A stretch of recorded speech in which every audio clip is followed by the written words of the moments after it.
Hello everyone, Assalamu alaikum. How are you all? I hope you are well. Welcome back to my channel in this new video.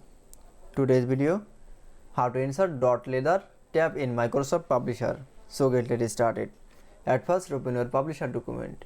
In this video I will show insert dot leather tab.